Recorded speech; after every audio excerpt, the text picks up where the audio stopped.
বিদ্যুৎ বিল প্রতি মাসেরটা কিন্তু গ্রাহকরা প্রতি মাসেই পরিশোধ করে। তারপরেও কেন আমরা লোডশেডিং এর মধ্যে আছি?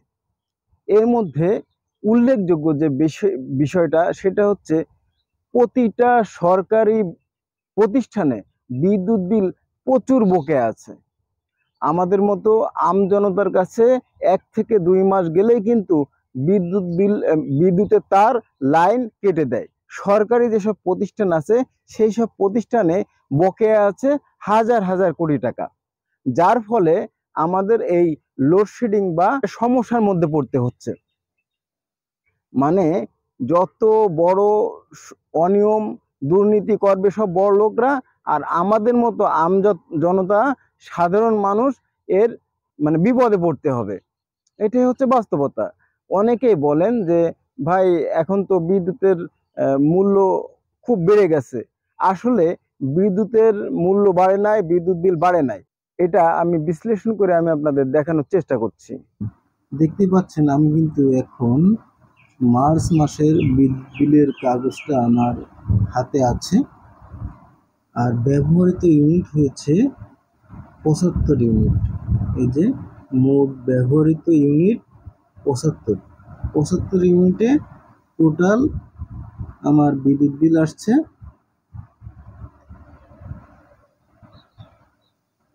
578 টাকা। আর যদি না দিতে পারি বা ওই টাইমের মধ্যে পরিশোধের সময়সীমার পার হয়ে যায় তবে আমাকে দিতে হবে 602 টাকা। তো যেমন বিদ্যুৎ আমি ব্যবহার করেছি তেমন কিন্তু আমাকে বিলটা পে করতে হবে।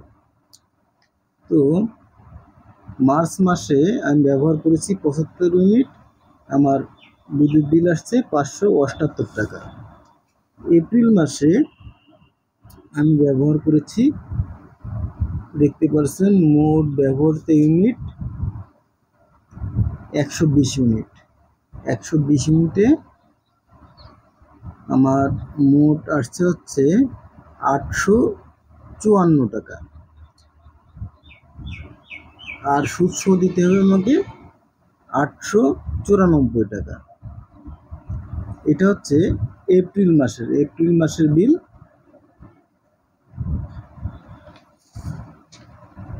আর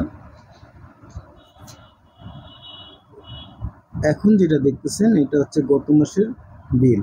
সেটা গত মাস হচ্ছে মে মাসের বিল। মে মাসের বিল ছিল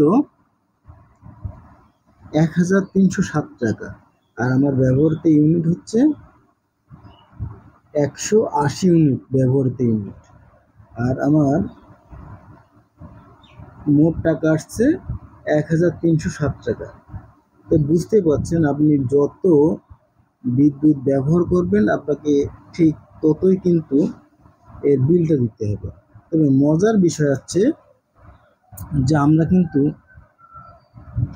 প্রতি মাসেই মিটার ভাড়া দিই 10 টাকা, আর ভ্যাট কিন্তু ওই বিদ্যুতের বিলের উপর নির্ভর করে, বা আপনি কত কিলোওয়াট বিদ্যুৎ ব্যবহার করেছেন তার উপরেই কিন্তু আপনার ভ্যাটটা ব্যবহার করে।